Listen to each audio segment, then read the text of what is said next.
দেখো, বর হোক বা যেই হোক, রাগ করে যেখানেই যাক না কেন, কিন্তু বাড়ির মতো আর ফ্যামিলির মতো কিন্তু আপন কেউ হয় না।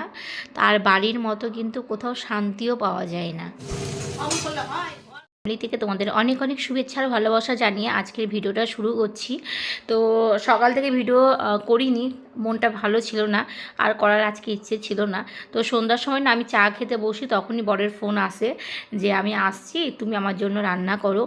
আর একটু রেগেছিলাম, তার কারণ হচ্ছে দেখো, বউর ওপর রাগ করে বাড়ির থেকে বেরিয়ে গিয়ে বন্ধুরাই মিলে ঘুরতে চলে গেছে। সেই ভিডিও কল করে আমাকে দেখাচ্ছে সেই ছৌ নাচ। তো আমি বল পুরুলিয়া চলে গেছে। তো আমি আবার বললাম যে তাহলে সেখান থেকে কিছু নিয়ে আসবে, সেখানে তো অনেক সুন্দর সুন্দর মাটির জিনিস পাওয়া যায়। বললো যে ঠিক আছে। আর এইদিকে হচ্ছে বলল যে ডিমের ঝোল করো। আর তার আগেই কিন্তু ও আসবে বলে আমি ঘুগনি করার জন্য মটরটাকে সেদ্ধও করে নিয়েছি, ময়দাও মাখা হয়ে গেছে। তারপরে বলছে না, দুদিন হলো ভালো করে ভাত খেতে পারিনি, মানে আমার হাতের। তো যাই হোক, ও যতই রাগ করে যাক না কেন, দেখবে বইয়ের হাতের আর বাড়ি ছাড়া কিন্তু কোথাও শান্তি নেই। তো সেই রকমই হচ্ছে, ভাবলাম যে একটু ভালো করে রান্নাটা করে দিই। আর দিনের বেলায় তো আমি রান্না করেছিলাম তেলাপিয়া মাছের ঝোল। তো বললো যে কী রান্না করেছিল, তা আমি বললাম যে দেখো, তুমি না থাকলে আমাদের ঠিক মতো না রান্না করি, না ঠিক মতো খাওয়া দাওয়া করি। তো যেই মাছ রান্না করেছিলাম তো তুমি খেতে পারবে না। তেলাপিয়া মাছ রান্না করে দিয়েছিলাম, তো সেটা হচ্ছে আমার শ্বশুর পছন্দ করে, বেগুন দিয়ে সর্ষে বাটা করেছিলাম। আর আমার বর না ওই মাছ আবার খেতে চায় না। তাই আমি বললাম যে তাহলে তোমার জন্য ডিমের ঝোল করে নিই। তো ঠিক আছে। তো এদিকে দেখো, ডিম আর আলুটাকে আমি সেদ্ধ বসিয়েছি, আর এদিকে মশলা করে নিচ্ছি। মানে মশলা তো হয়ে গেছে। আর এই যে আদা, পেঁয়াজ, কাঁচা লঙ্কাটা পেস্ট করে নিয়েছি, কুচনো পেঁয়াজ। আর এখন ডিমগুলো ছুলে নিচ্ছি। তো বললো যে একটু তাড়াতাড়ি রান্না করো। হ্যাঁ, আর অন্য কী বলতো, অন্য একদমই পুরো খিদে সহ্য করতে পারে না। এসে এসে যে একটু মানে বসবে, রান্নাও হচ্ছে ওই রকম না। এসে এসে যখনই খিদে লাগে হাত মুখ ধুয়ে ফট করে চেয়ারে বসে পড়বে যে আমাকে খেতে দাও। তো সেই জন্য একটু তাড়াহুড়ো করছিলাম। আর ডিমগুলো আমি এখন ছাড়িয়ে একটু কেটে নিলাম, তাহলে তেলে ভাজলে মানে মানে ছিটকাবে না আর কি। তো সেই জন্য একটু চিড়ে নুন আরও হলুদ মাখিয়ে নিয়েছি, এখন আমি ভেজে নেব। তো সবার জন্যই আমি এখন ডিমের ঝোল ভাত করে নিচ্ছি, আমাদের তিনজনের জন্যই। আমার ছেলে তো আবার ডিম খেতে চায় না। তো শ্বশুরের জন্য ভাবলাম যে রুটি করব কি না, তারপর ভাবলাম যে না, ডিমের ঝোলই করে নিই, খেয়ে নেবে। তো সেই জন্য একটু বেশি করেই চালটা বসিয়েছি। আর এই দিকে হচ্ছে টমেটো দেবো, সেই জন্য একটা টমেটোও কেটে নিলাম। তো দেখো, এদিকে আমি ডিমগুলো তুলে নিচ্ছি, আর ওই তেলের মধ্যেই আমি এখন যে আলুগুলো দিয়ে দিলাম। আলুগুলো একটু ভেজে তুলে নেব, তারপরে বাকি মশলাগুলো দেবো।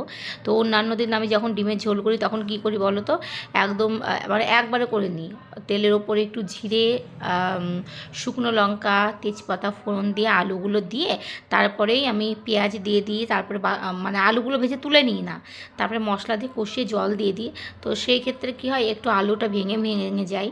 তো ভাবলাম যে না, দু তিন দিন হলো আমার হাতের খাইনি, তো একটু ভালো করে রান্না করে দিই। তো সেই জন্য আমি ডিম আর আলুটাকে একটু ভেজে তুলে নিলাম, আর পেঁয়াজটাকে লাল করে তারপরে মশলাটা দিয়ে দিয়েছি। তো মশলা বলতে তোমার দিয়েছি ওই আদা বাটা, জিরে, কাঁচা লঙ্কা, রসুন, এগুলো। আর এই দেখো, মহারাজা এখন ঢুকছে। তো আমার রান্না এখনও কমপ্লিট হয়নি। তো এসে ডাবলু, আমার নাম দিয়েছে ও, ডাবলু ডাবলু ডাবলু করে ডাকছে। তো পুরুলিয়া থেকে কি কি আনলো, তো চলো তোমাদেরকে দেখাই। আর বাড়িতে যদি দেখো, আমার মুখের হাসিটা দেখতে পাচ্ছ। তা আমি ওকে বলছি, বাবা বইয়ের ওপর রাগ করে তুমি মানে ওদের ওদের ভালোই হলো, মানে মনের মধ্যে ওদের খুশি ছিল না, বাড়ির থেকে চলে এসেছি, মানে আমরা তো ভালোই ঘুরতে পারছি। তো আমি বললাম যে দেখো, আমার সঙ্গে ঝগড়া করে বেরিয়ে গেলে বলেই কিন্তু তোমরা একটু ঘুরতে পারলে, নাহলে কিন্তু ঘুরতে পারতে না, বাড়িতে তোমাকে থাকতে হতো। তো কী কী এনেছে দেখো, এনেছে হচ্ছে একটা মাটির উনুন রান্না করার জন্য।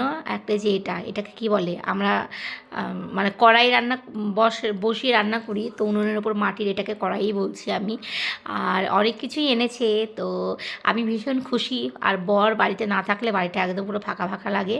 তো না থাকে রান্নার ঠিক, না থাকে খাওয়ার ঠিক, মন ভালো লাগে না, মানে এরকমই হয়। তো এই দেখো এই উনুনটা এনেছে আর এই কড়াইটা, তো আমার ভীষণ ভালো লাগছে এই দেখতে এটা।